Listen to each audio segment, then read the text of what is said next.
সে প্রথম প্রেম আমার রূপাঞ্জনা পর্ব ১ লেখিকা মেহরুন্নিসা মিমি বিশাল জায়গা জুড়ে ছড়িয়ে থাকা বোগেনভিলিয়া গাছটি পেরে ঝাঁকে ঝাঁকে গাঢ় রঙা ফুল ফুটে আছে। ফুল তো নয়, মূলত ফুলের মতো দেখতে এক ধরনের পাতা, যেটাকে ব্র্যাক্ট বলা হয়। পাতাগুলোকে আসলে ফুলের পাপড়ি বলে ভুল হওয়াটাই স্বাভাবিক। দূর থেকে মনে হচ্ছে গাঢ় গোলাপি রঙের আগুন জ্বলে আছে বাড়িটির প্রাচীর ও গেটের ওপর। ফুলে ফুলে শোভিত এক অনন্য সাধারণ স্বর্গোদ্যানের মতো লাগছে। গাড়ি থেকে নেমে গেটের সামনে দাঁড়াতেই চকচকে নেমপ্লেটে চৌধুরী বাড়ি নামক শব্দ দুটো জলজল করে উঠল চোখের সামনে। দারোয়ান ত্রিশোর্ধ্ব লোকটি দ্রুত গেট খুলে দিল। ড্রাইভওয়ে ধরে গাড়ি এগিয়ে এক পাশের গ্যারেজ বরাবর দাঁড় করালেন কবিরুল ইসলাম। গ্যারেজের ভিতর আর নিলেন না, কারণ একটু পরেই তিনি আবার রওনা হবেন। গাড়ি ছেড়ে নেমে দাঁড়ালেন ওনারা। ঝকঝকে পরিষ্কার প্রাঙ্গণটিতে দাঁড়িয়ে হঠাৎই হাত পা তীর তীর করে ঘেমে উঠল রূপাঞ্জনার। বুকের ভেতর স্বল্প পরিচিত এক মৃদু কাঁপুনি টের পাচ্ছে ও। তীর তীরে নজর মেলে সামনের লন পেরিয়ে বিরাট বাড়িটির দিকে দৃষ্টি পড়ল। ধপধপে সাদা ও চিকন করে সুরমা রঙের লাইনিং প্যাটার্ন করা দুতল বিশিষ্ট বাড়ি। এই সেই বাড়ি যেখানে রূপাঞ্জনার কিশোরী অনভিজ্ঞ হৃদয়ে প্রথমবারের মতো ফুটেছিল প্রেমের রঙিন রঙ্গন ফুল। যেখানে দাঁড়িয়ে অনুভব করেছিল ভালোবাসার এক সুগভীর নেশাতুর অনুভূতি।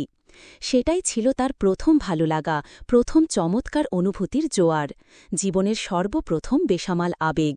অথচ দুঃখজনকভাবে গত ২টি বছরেও সে এ বাড়িতে পা রাখতে পারেনি, এমনকি সেভাবে যোগাযোগও হয়ে ওঠেনি কারো সাথে। আজ এতদিন পর এখানে দাঁড়িয়ে পুরনো সেই অনুভূতিগুলো হানা দিয়ে যাচ্ছে তার অস্থির চিত্তে।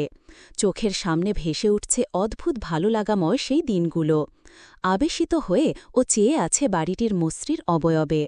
পাশ থেকে হঠাৎ বাবার গলা শব্দে চমকে ফিরে তাকাল রূপাঞ্জনা। কবিরুল ইসলাম তাড়া দিয়ে বললেন, কি হলো, দাঁড়িয়ে পড়লি কেন? রূপাঞ্জনা মাথা সামান্য নাড়িয়ে সামনে এগিয়ে গেল। চৌধুরী বাড়ির সদর দরজা খোলাই ছিল।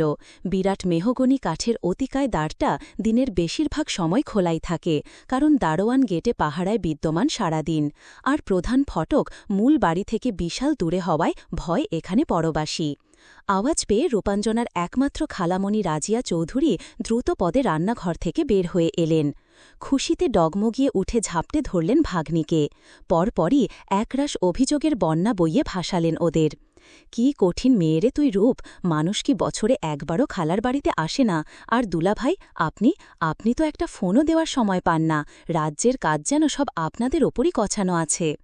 কবির সাহেব হেসে নিজেও অনুযোগ করলেন, তুমি নিজে গেলেও তো পারো, সংসারের বাইরেও মাঝে মাঝে এদিক সেদিক বেড়াতে যেতে হয়, তবেই না মন মেজাজ শরীর স্বাস্থ্য ভালো থাকে।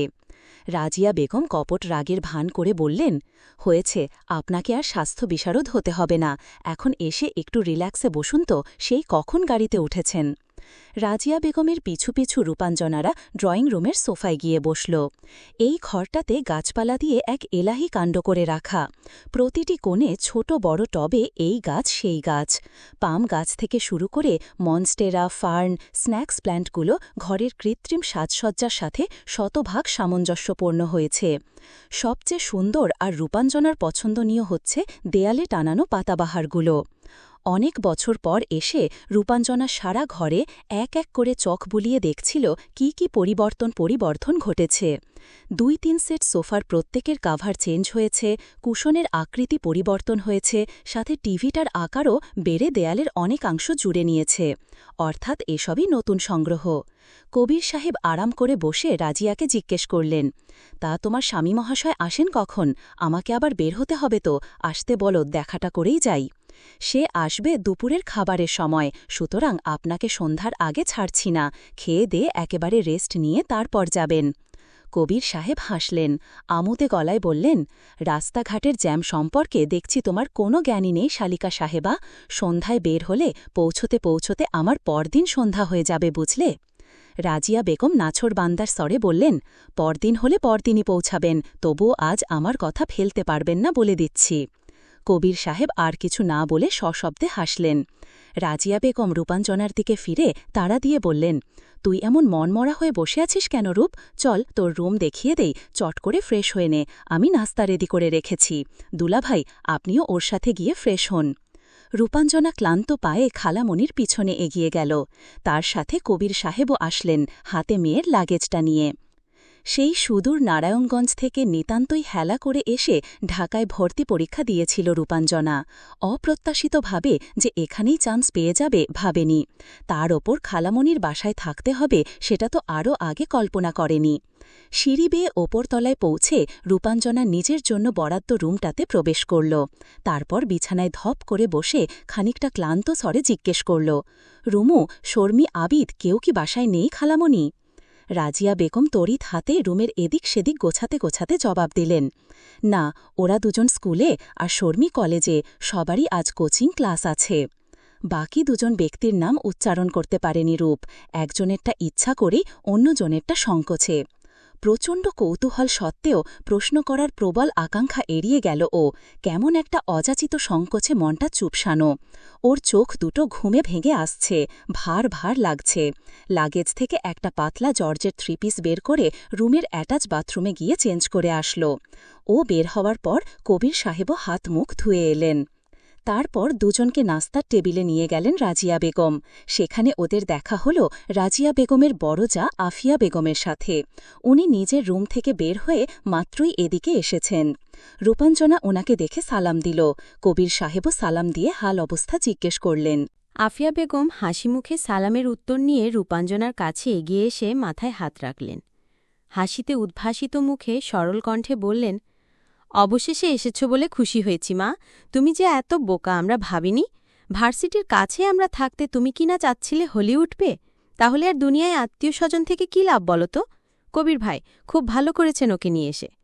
কবিরুল ইসলাম সশ্রদ্ধ ভঙ্গিতে হেসে বললেন, আপনাদের ভরসাতেই আদরের একমাত্র মেয়েটাকে চোখের আড়ালে এত দূর থাকার অনুমতি দিয়েছি আপা, নয়তো অ্যাডমিশনই বাতিল করে দিতাম।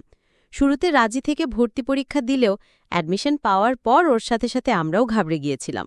রাজিয়ার প্রস্তাবের পর ভেবেচিন্তে স্বস্তি পেলাম আর কি। আফিয়া বেগম হেসে প্রতিউত্তর করলেন, খুব সঠিক করেছেন। একমাত্র ভাগ্নি খালার কাছে থেকে পড়তে অসুবিধা কোথায়? ও তো আমাদের সন্তানের মতোই। ইতস্তত রূপ দাঁড়িয়ে দাঁড়িয়ে নখ খুঁড়ছিল। অস্বস্তি হচ্ছে কেন জানো আজ? আগে যখন আসত তখন এমনটা হয়নি। গতবারের সেই অনাকাঙ্ক্ষিত সুন্দর ঘটনাটার পর থেকেই উত্তাল মনের এই অচমকা পরিবর্তন। আফিয়া বেগম কথাবার্তা শেষ করে রাজিয়ার কাছে গেলেন কাজকর্মে সাহায্যের হাত বাড়াতে। বসার ঘরে বসে কথাবার্তা বলতে বলতে রূপাঞ্জনারা হালকা চা নাস্তা করল। যদিও সকালে নাস্তা করেই বের হয়েছিল, তবু খালামণির জোড়াজুড়িতে না খেয়ে পারল না। ইশতিয়াক চৌধুরী আর শফিক চৌধুরী এলেন ঠিক দুপুরের সময়। ওনাদের অফিস কাছাকাছি হওয়ায় বাড়িতে এসেই লাঞ্চ করে যান। তবে সেটা সবসময় নয়। যত কাছেই হোক, প্রতিদিন বারবার আসা যাওয়াটা একঘেয়েমি ও বিরক্তির কাজ। রূপাঞ্জনারা তখন রেস্ট নিচ্ছিল ওপরতলায়। শফিক চৌধুরীদের আসার খবর পেয়ে কবির সাহেব রুম ছেড়ে বের হলেন। পিছু পিছু রূপাঞ্জনাও গেল সামাজিকতা ও সৌজন্যতার খাতিরে। যদিও সে ঘর কোনো ইন্ট্রোভার্ট ধরনের মেয়ে, কারো সাথে সহজে সহজ হয় না বা হতে পারে না। তবু একজনের বাড়িতে এসে গড়িমসি ও অলসতাবশত তার সাথে সাক্ষাৎ না করাটা লজ্জাজনক। তাই বাবার পিছু পিছু হাই তুলতে তুলতে সেও নামল। অনেকদিন পর ভাইরা শফিককে পেয়ে কবির সাহেব উচ্ছ্বসিত হয়ে জড়িয়ে ধরলেন। কুশল বিনিময় করলেন ইশতিয়াক আহমেদের সাথেও। রূপাঞ্জনাও এক কোণে দাঁড়িয়ে ওনাদেরকে সালাম দিল। এরপর তিনজনে মিলে ঘোষগল্পে মেতে উঠতেই রূপাঞ্জনা ক্লান্তিকর পায়ে আবারও নিজের রুমে ফিরল। দুপুরে সবাই মিলে খাওয়া দাওয়া করল একসাথে। তখনও বাড়ির ছেলেমেয়েরা কেউ ফেরেনি। দুপুর পেরোনোর পরপরই ওরা একে একে ফিরতে লাগল। প্রথমে আসলো আবিদ, তারপর রুমু।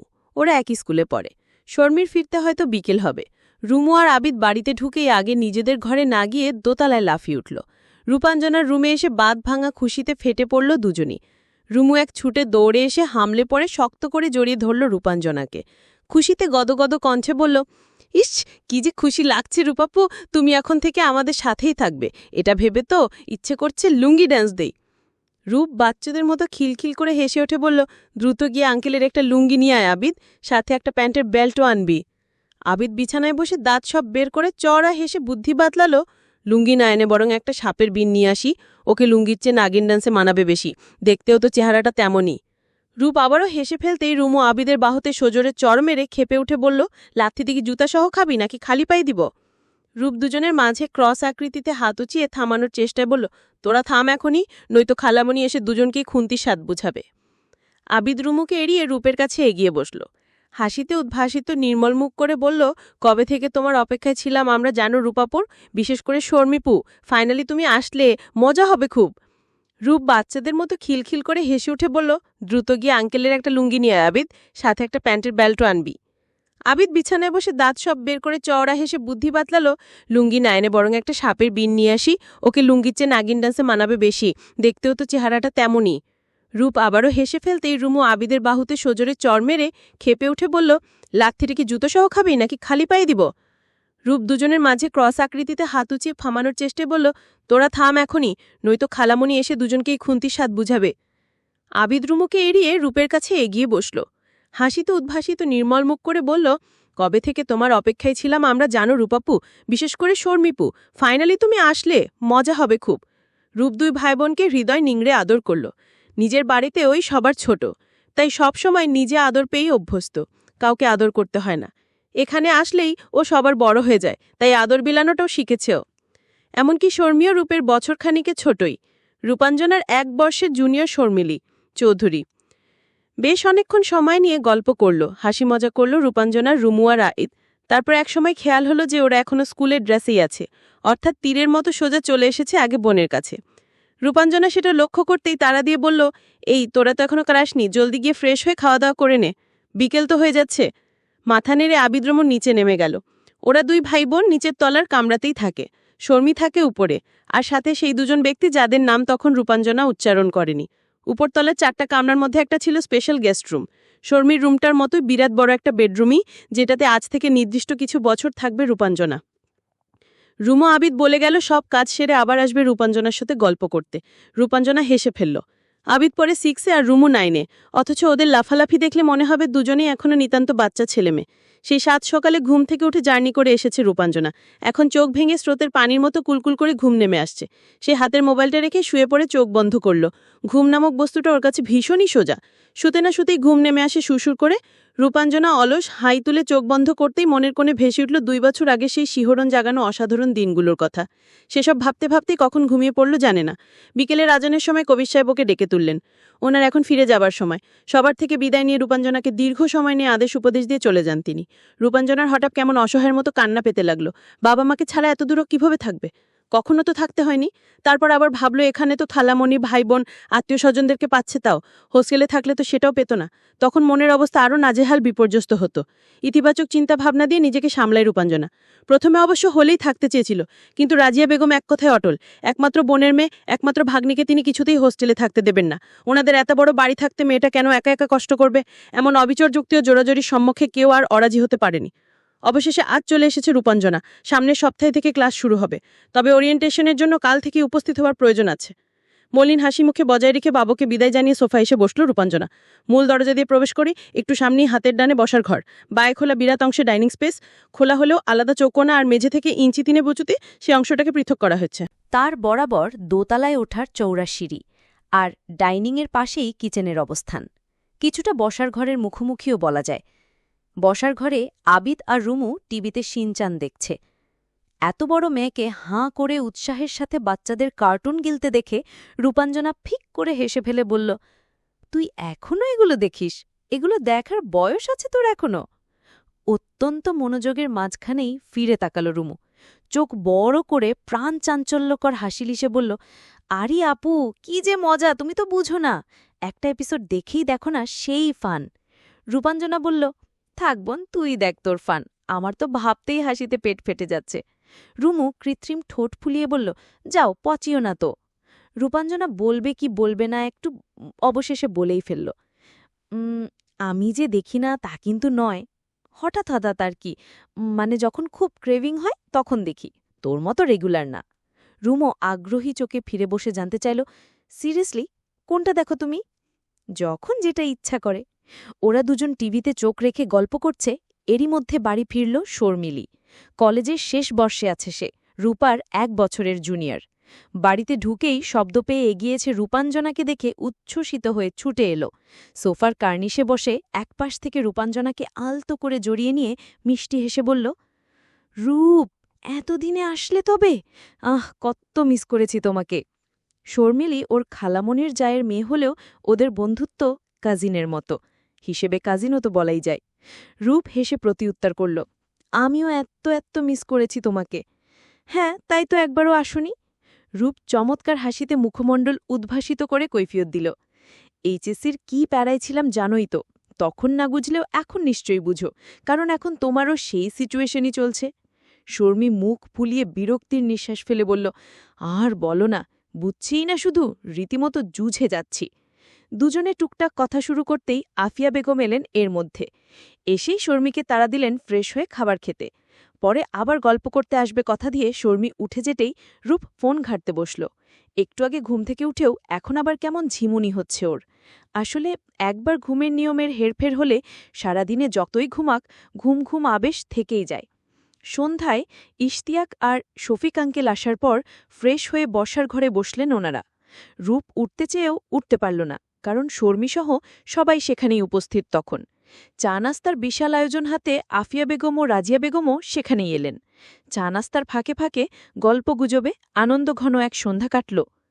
ইশতিয়াক ও শফিক সাহেব যদিও তেমন যোগ দিলেন না, ওনারা টিভির সংবাদ ও স্পোর্টসেই মনোযোগী।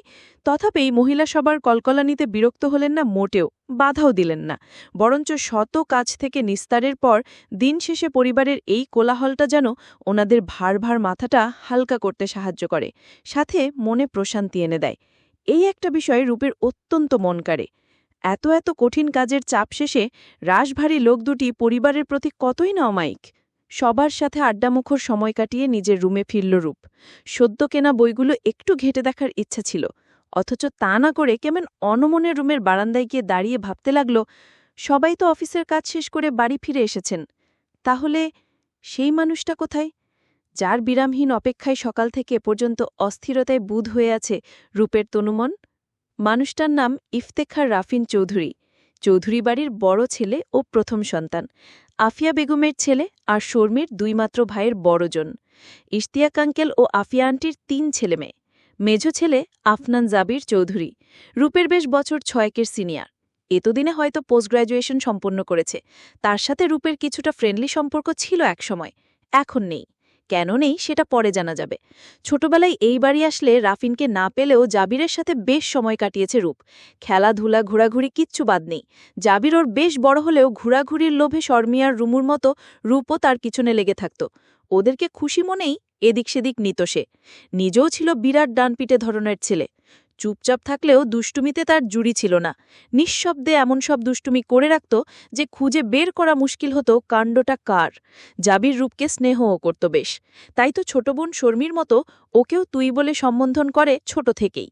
তবে গতবার অনেক অনেক বছর পর যখন হিমিয়াপুর বিয়ের উপলক্ষে এসেছিল, সেই চিরচেনা চঞ্চল জাবিরকে দেখে আশ্চর্য হয়েছিল রূপ। আগের সেই উচ্ছলতা তো নেই, বরং অতিমাত্রায় গাম্ভীর্য যেন জায়গা করে নিয়েছে তার চরিত্রে। পুরুষোচিত দেহটাও যেন ততদিনে পরিবর্তিত হয়েছিল আগের সেই তরুণধাঁচ থেকে যুবক পুরুষের গণ্ডিতে। হাই স্কুলে ভর্তি হওয়ার পর বেড়ানো এক প্রকার থেমে গিয়েছিল রূপের, তাই খালামণিদের যৌথ পরিবারের এই বাড়িতে আর আসা হয়নি বহু বছর। সেই অবুজকালে এসেছিল শেষবার, তখনও রাফিনকে তেমন চেনা হয়নি, কারণ সে সবসময় বয়সের তুলনায় বেশি দায়িত্ব পালনের উজিহালে বড়দের সাথেই মিশে থাকত। ছোট ভাইবোনদের সাথে সময় তেমন কাটাতো না বললেই চলে। তবে তার স্বভাব চরিত্র ছিল অত্যন্ত সৌহার্দ্যপূর্ণ। রূপের সাথে যখনই দেখা হয়েছে ছোট্ট মেহমান হিসেবে আদর করে চকলেট তুলে দিতেন হাতে। নিচের কৃত্রিম আলোয় উজ্জ্বল গার্ডেনে চোখ রেখে রূপ আনমনে ভাবল, গতবার দেখেছিলাম রাফিন ভাইয়া চৌধুরী এন্টারপ্রাইজের অফিসেই ব্যবসার কাজ মন সামলান, তাহলে আজ আঙ্কেলদের সাথে বাড়ি এলেন না কেন তিনি? রাত পর্যন্ত অপেক্ষা করার পরেও যদি না ফেরে, তাহলে রুমুকে জিজ্ঞেস করার সিদ্ধান্ত নিল রূপ। গতবার যখন এসেছিল তখনও এই রুমটাতেই থেকেছিল রূপ আর ওর মা নাদিরা বেগম। প্রতিটি কামরার মতো এটাতেও একটা বারান্দা আছে। এটা হচ্ছে দোতলার কোণের দিকের একটা কামরা। আলিশান বাড়িটার সবগুলো রুমই বিশাল বিশাল। রূপ বারান্দা দিয়ে সামনের ফুলে ছাওয়া বাগানের দিকে তাকিয়ে ভাবতে লাগল, অতীতের স্মৃতিবিজড়িত দিনগুলো অতীত।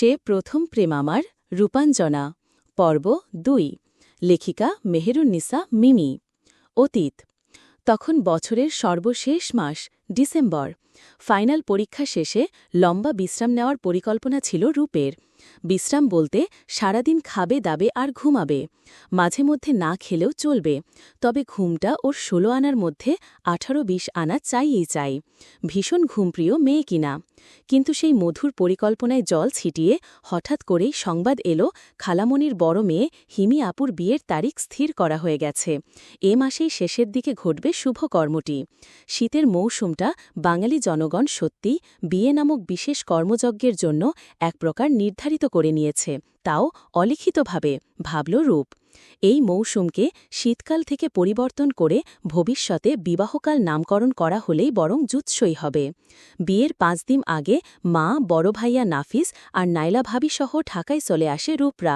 কবির সাহেব কাজের ব্যস্ততার দরুন বিয়ের আগের দিন আসবেন রূপের মা নাদিরা বেগমরা ২ বোন শুধু ভাই নেই এই কারণেই মেয়ের বিয়েতে একমাত্র বোনকে কয়েকদিন আগে উপস্থিত থাকার আকুল অনুরোধ করেছেন রাজিয়া বেগম ওনার তো বটেই এমনকি গোটা চৌধুরী বংশেই প্রথম বিয়ে এটা তাই আফিয়া বেগমও চাচ্ছিলেন আপন বোন স্বরূপ নাদিরা বেগমের আগমন যেন তড়িৎ হয় ওনারা ২ যা বেশ চিন্তিত নাদিরা আসলে তারা একটু ভরসা পান রূপরা আসতেই হৈ হৈ পড়ে যায় সম্পূর্ণ বাড়িতে রুমু আবিদ আনন্দে অস্থির হয়ে সারা বাড়ি ছুটোছুটি করতে থাকে রূপ তখন সবে এসএসসি দিয়েছে বড় ভাইয়া নাফিস দেশের বাইরে পিএইচডি প্লাস জব করে কয়েক মাসের জন্য ছুটিতে এসেছে অল্প সময়ের ব্যবধানে স্ত্রীকেও সাথে নেওয়ার ইচ্ছা বিয়েবাড়ির কোলাহল ও আনন্দে রূপের দিন বেশ ফুরফুরে কাটতে লাগল যতটা বিরক্ত হবে ভেবেছিল তার কিঞ্চিত লাগছে না ২ দিন পর মেহেদির অনুষ্ঠান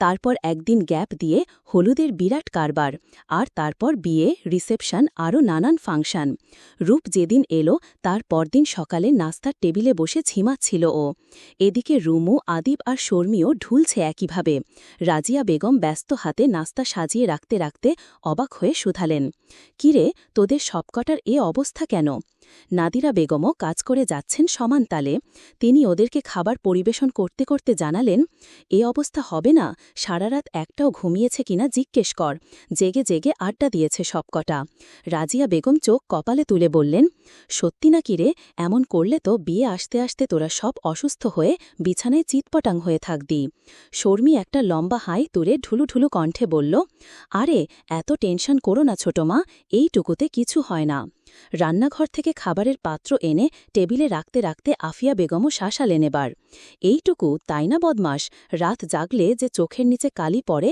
আর চেহারা হয়ে যায় কাকলাসের মতো সেটা জানিস তখন দেখবি বিয়েতে আমেরিকা থেকে সেজে আসলেও তোদেরকে ভূতের মতোই লাগবে আফিয়া বেগমের কথার মাঝখানেই ভরাট পুরুষালী এক কণ্ঠস্বর হঠাৎই ফোড়ন কাটল ভূতের মতো লাগবে কি ওরা তো ভূতই ভূত বললেও বরং কম হয় ওরা হচ্ছে অশ্বত্থ গাছের পেতনি এক একটা তারপর আবিদের দিকে ছোট চোখে তাকিয়ে ব্যঙ্গ করল আর তুই হচ্ছিস আষ্টে মাছ খেকো অশরীরে জিন একে একে সবকটা চোখ ঘুরে গিয়ে বক্তব্য পেশকারী মানুষটার দীপ্তিময় মুখের আদলে টেবিলের অপরাধী ব্যক্তিবর্গ সবাই মুখ ভেঙচাল এদিকে রূপের মস্তিষ্ক হুট করে কোনো তথ্য সাপ্লাই করতে পারল না এই মুখমণ্ডল সম্পর্কিত বেশ খানিকক্ষণ চিনতে না পারলেও একটু পরেই শনাক্ত করতে পারল ভ্রু কুচকে আনমনেই বিড়বিড় করে উচ্চারণ করল ইনি তো রাফিন ভাইয়া ভাবনাটা মাথায় আসন গাড়তেই আত্মভুলে অনেকটা সময় এক মনে চেয়ে থেকে শুকনো ঢোক গিলল রূপ বুঝতে পারছে না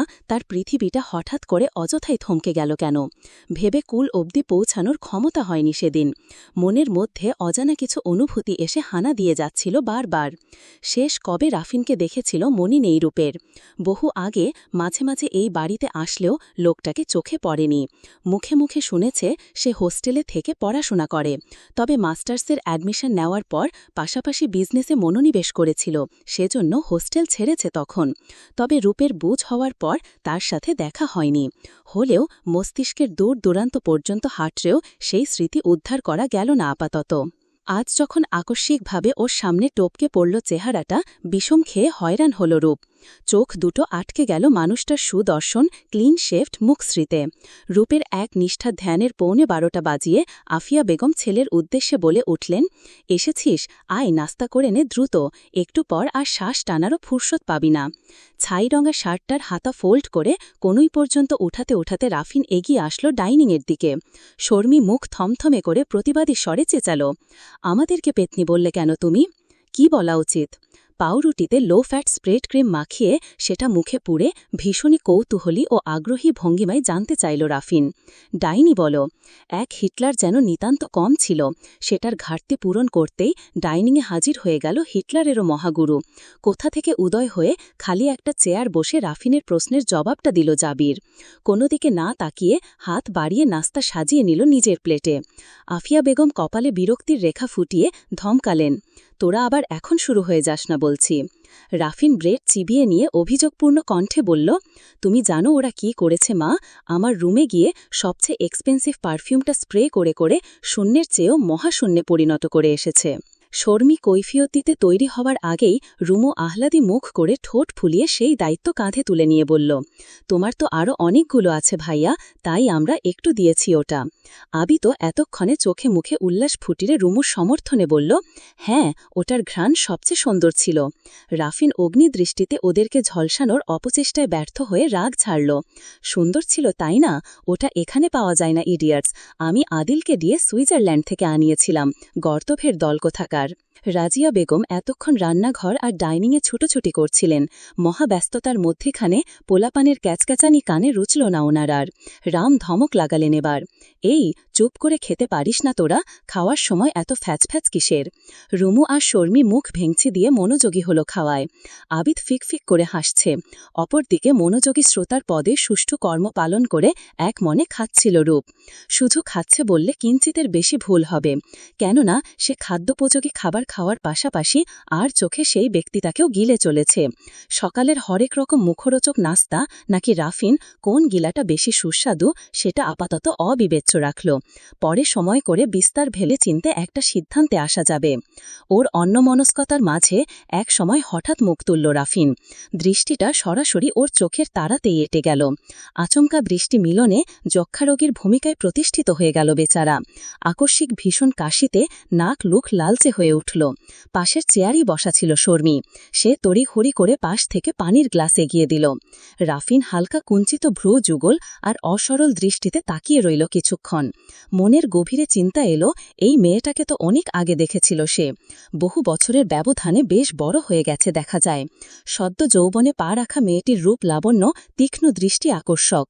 রূপের এক নিষ্ঠা ধ্যানের 11:15 বাজিয়ে আফিয়া বেগম ছেলের উদ্দেশ্যে বলে উঠলেন, এসেছিস, আয় নাস্তা করে নে দ্রুত, একটু পর আর শ্বাস টানারও ফুরসত পাবি না। ছাইরমা শার্টটার হাতা ফোল্ড করে কোনই পর্যন্ত উঠাতে উঠাতে রাফিন এগিয়ে আসলো ডাইনিংয়ের দিকে। শর্মী মুখ থমথমে করে প্রতিবাদী স্বরে চেঁচাল, আমাদেরকে পেতনি বললে কেন তুমি? কি বলা উচিত? পাউরুটিতে লো ফ্যাট স্প্রেড ক্রিম মাখিয়ে সেটা মুখে পুড়ে ভীষণই কৌতূহলী ও আগ্রহী ভঙ্গিমায় জানতে চাইল রাফিন। ডাইনি বলো, এক হিটলার যেন নিতান্ত কম ছিল, সেটার ঘাটতি পূরণ করতেই ডাইনিংয়ে হাজির হয়ে গেল হিটলারেরও মহাগুরু। কোথা থেকে উদয় হয়ে খালি একটা চেয়ার বসে রাফিনের প্রশ্নের জবাবটা দিল জাবির। কোনো দিকে না তাকিয়ে হাত বাড়িয়ে নাস্তা সাজিয়ে নিল নিজের প্লেটে। আফিয়া বেগম কপালে বিরক্তির রেখা ফুটিয়ে ধমকালেন, তোরা আবার এখন শুরু হয়ে যাস না বলছি। রাফিন ব্রেড চিবিয়ে নিয়ে অভিযোগপূর্ণ কণ্ঠে বলল, তুমি জানো ওরা কি করেছে মা? আমার রুমে গিয়ে সবচেয়ে এক্সপেন্সিভ পারফিউমটা স্প্রে করে করে শূন্যের চেয়েও মহাশূন্যে পরিণত করে এসেছে। শর্মী কৈফিয়ত দিতে তৈরি হওয়ার আগেই রুমু আহ্লাদি মুখ করে ঠোঁট ফুলিয়ে সেই দায়িত্ব কাঁধে তুলে নিয়ে বলল, তোমার তো আরও অনেকগুলো আছে ভাইয়া, তাই আমরা একটু দিয়েছি ওটা। আবি তো এতক্ষণে চোখে মুখে উল্লাস ফুটিয়ে রুমুর সমর্থনে বলল, হ্যাঁ, ওটার ঘ্রাণ সবচেয়ে সুন্দর ছিল। রাফিন অগ্নিদৃষ্টিতে ওদেরকে ঝলসানোর অপচেষ্টায় ব্যর্থ হয়ে রাগ ছাড়ল, সুন্দর ছিল তাই না? ওটা এখানে পাওয়া যায় না ইডিয়ার্স, আমি আদিলকে দিয়ে সুইজারল্যান্ড থেকে আনিয়েছিলাম, গর্তফের দল কোথাকার। রাজিয়া বেগম এতক্ষণ রান্নাঘর আর ডাইনিংয়ে ছুটোছুটি করছিলেন। মহাব্যস্ততার মধ্যেখানে পোলাপানের ক্যাচক্যাচানি কানে রুচল না ওনার আর। রাম ধমক লাগালেন এবার, এই চুপ করে খেতে পারিস না তোরা? খাওয়ার সময় এত ফ্যাচফ্যাচ কিসের? রুমু আর শর্মী মুখ ভেঙছে দিয়ে মনোযোগী হল খাওয়ায়। পায়। আবিদ ফিক ফিক করে হাসছে। অপরদিকে মনোযোগী শ্রোতার পদে সুষ্ঠু কর্মপালন করে এক মনে খাচ্ছিল রূপ। শুধু খাচ্ছে বললে কিঞ্চিতের বেশি ভুল হবে, কেননা সে খাদ্যোপযোগী খাবার খাওয়ার পাশাপাশি আর চোখে সেই ব্যক্তিটাকেও গিলে চলেছে। সকালের হরেক রকম মুখরোচক নাস্তা নাকি রাফিন কোন গিলাটা বেশি সুস্বাদু সেটা আপাতত অবিবেচ্য রাখল। পরে সময় করে বিস্তার ভেবে চিনতে একটা সিদ্ধান্তে আসা যাবে। ওর অন্যমনস্কতার মাঝে এক সময় হঠাৎ মুখ তুলল রাফিন। দৃষ্টিটা সরাসরি ওর চোখের তারাতেই এঁটে গেল। আচমকা দৃষ্টি মিলনে যক্ষারোগীর ভূমিকায় প্রতিষ্ঠিত হয়ে গেল বেচারা। আকস্মিক ভীষণ কাশিতে নাক মুখ লালচে হয়ে উঠল। পাশের চেয়ারেই বসা ছিল শর্মী। সে তড়িঘড়ি করে পাশ থেকে পানির গ্লাস এগিয়ে দিল।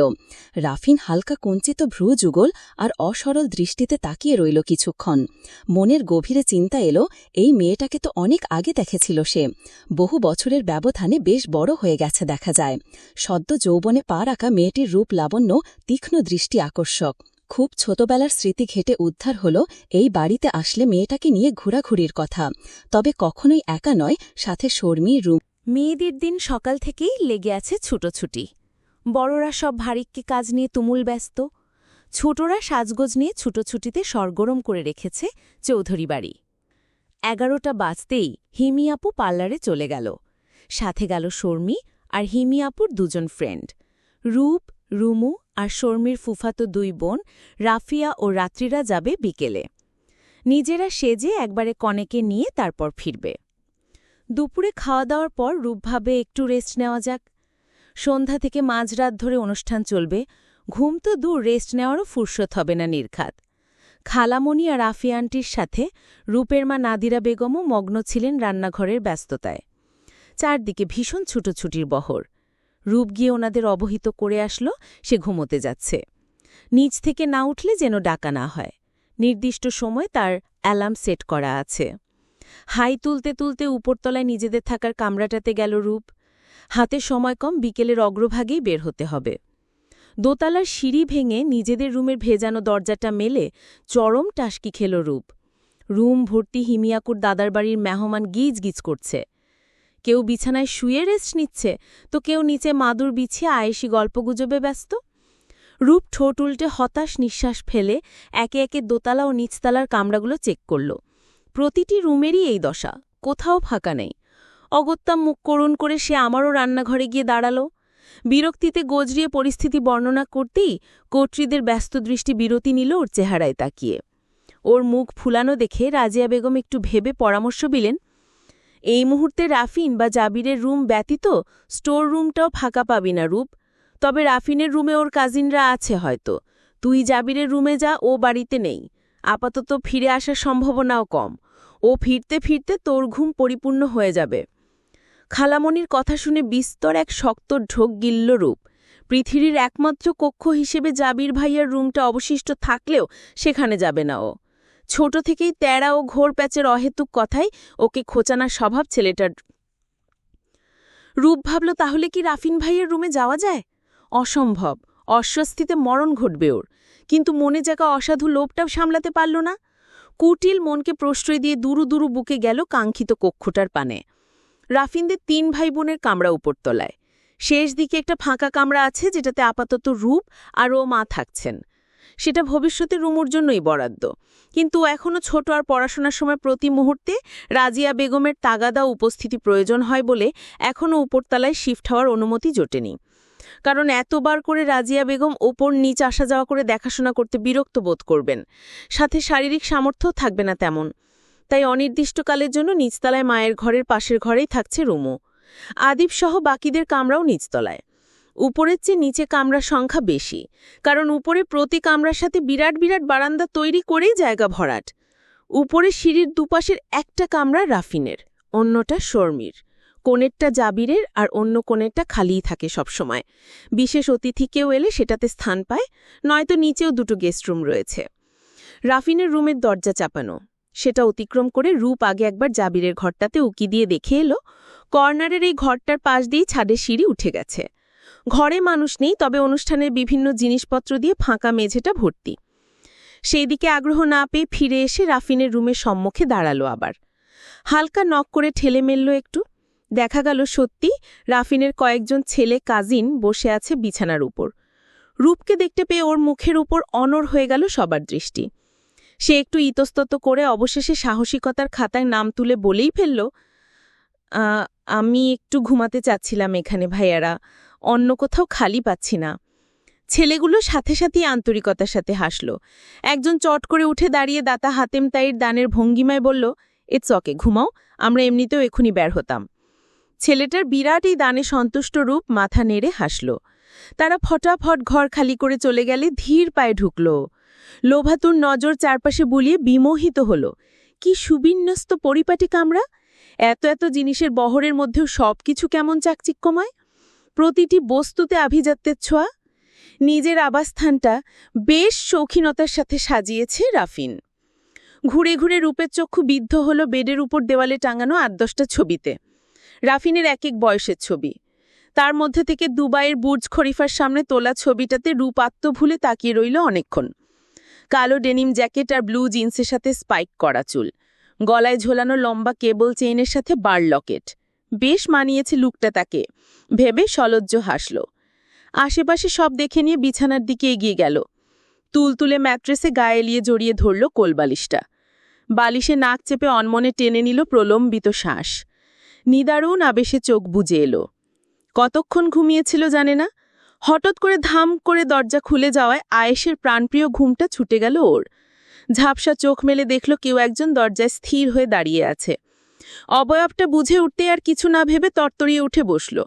ওকে এভাবে অপ্রস্তুত হতে দেখে হালকা হেসে ঘরে ঢুকল স্বয়ং রাফিন। তার চোখে যেন সীমাহীন কৌতুক খেলা করছে। রূপবতী রূপকে নিজের রুমে নিজের বিছানায় দেখে সে বিস্মিত হয়েছে। সাথে মনে এক ধরনের আলাদা অপরিচিত অনুভূতিও টের পাচ্ছে সে। রূপ উঠে বসলেও নড়ল না বা নামল না। শটাং বসে থেকে প্রমাদ গুনছে। পরীক্ষা করতে চায় রাফিনের কি রিয়াকশন হয় নিজের বিছানায় ওর দখলদারি দেখে।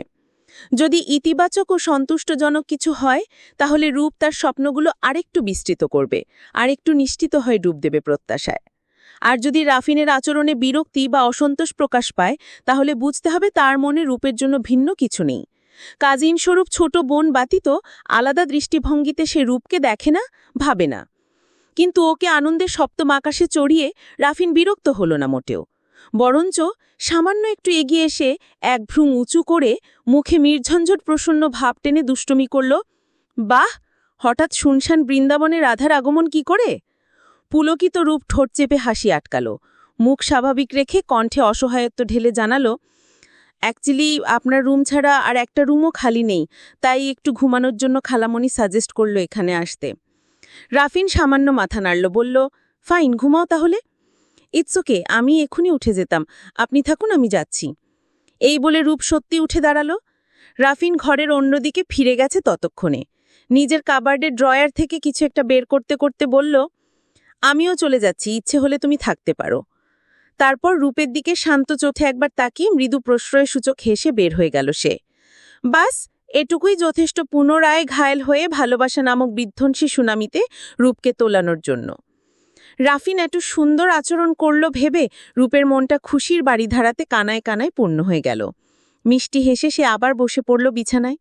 মোবাইলের সময় দেখল এখনও ঘণ্টাখানেক দেরি আছে পার্লারে যাওয়ার। তাই আরেকটু শুয়ে থাকার মনস্থির করে পিঠ এলিয়ে দিল। সে জানতে পারল না রাফিনের আজও আরও একজন ব্যক্তির আগমন ঘটেছিল এই ঘরে। হাতে কিছু জিনিসপত্র সরঞ্জাম নিয়ে অজান্তেই ঢুকে গিয়েছিল সে। বিছানায় নজর যেতেই হট করে আগুন সুন্দর ঘুমন্ত মুখোচ্ছ্বসিতে দৃষ্টি পড়তেই স্তব্ধ হয়ে গিয়েছিল মানুষটা। এই মুহূর্তে এই ঘরে রূপকে দেখে ভ্রু কুঁচকে যায় তার। বিষয়টা বিশেষ পছন্দ হয়নি সম্ভবত। কিছুক্ষণ ভ্রুকুটি করে পর্যবেক্ষণ করে গটগট পায়ে আবার চলে যায় সে। সে জানে রাফিন, জাবের এবং আঙ্কেলদেরকে প্রায়ই এখানে ওখানে যেতে হয়, যেহেতু ওনাদের বিজনেস ইন্টারন্যাশনাল ইনস্টিটিউটে বিস্তৃত। রূপের হুট করেই বেশ মন খারাপ হলো। রাফিন কবে আসলে সেটা জিজ্ঞেস করতে সংকোচ লাগলো কেন যেন। মনে হচ্ছে জিজ্ঞেস করলেই ওর কণ্ঠের ব্যাকুলতা ধরা পড়ে যাবে রুমুর কাছে, তাই আর জানা হলো না। রুমু আবদার করল ও আজ রূপের সাথে ঘুমাবে। রূপও এতে খুশি হয়। দুজনে মিলে গল্প করলে নিজের মনটা ডাইভার্ট হবে এই ভেবে। রাত বাড়লে কথাবার্তায় ক্লান্ত হয়ে রুমু ঘুমিয়ে পড়ল একসময়।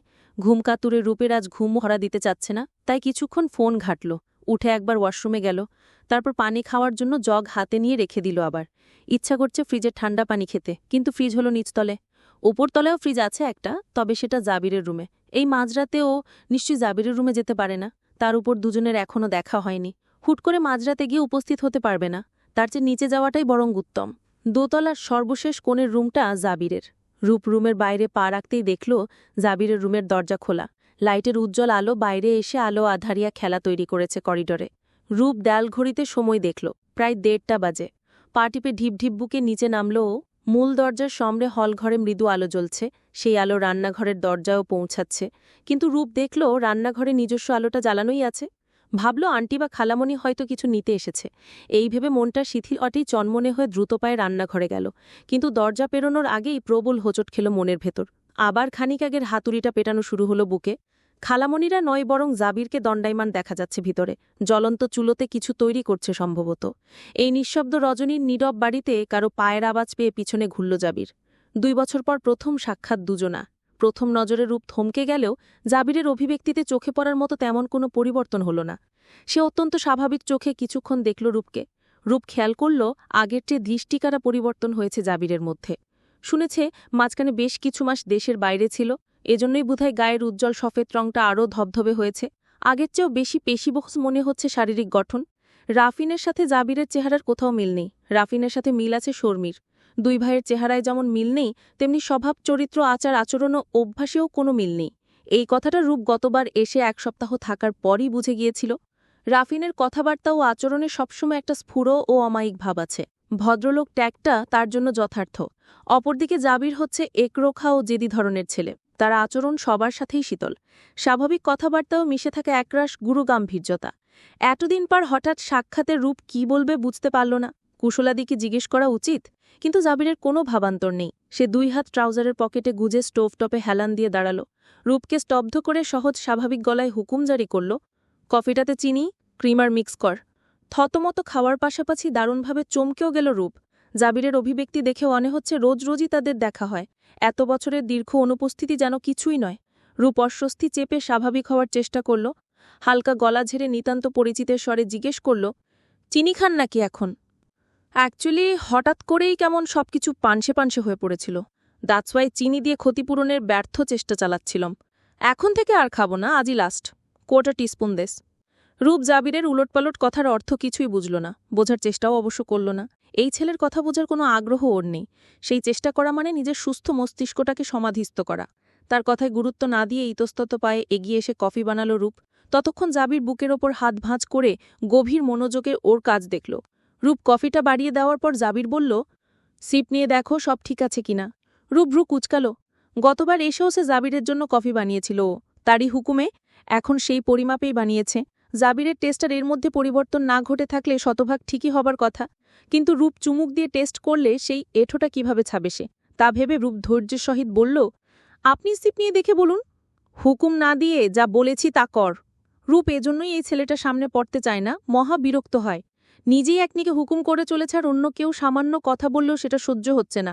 এত বছর পর প্রথম দেখাতে কেউ এরকম উদ্ভট আচরণ করে। অগতে রূপ কথা না বাড়িয়ে চুমুক দিল মগে।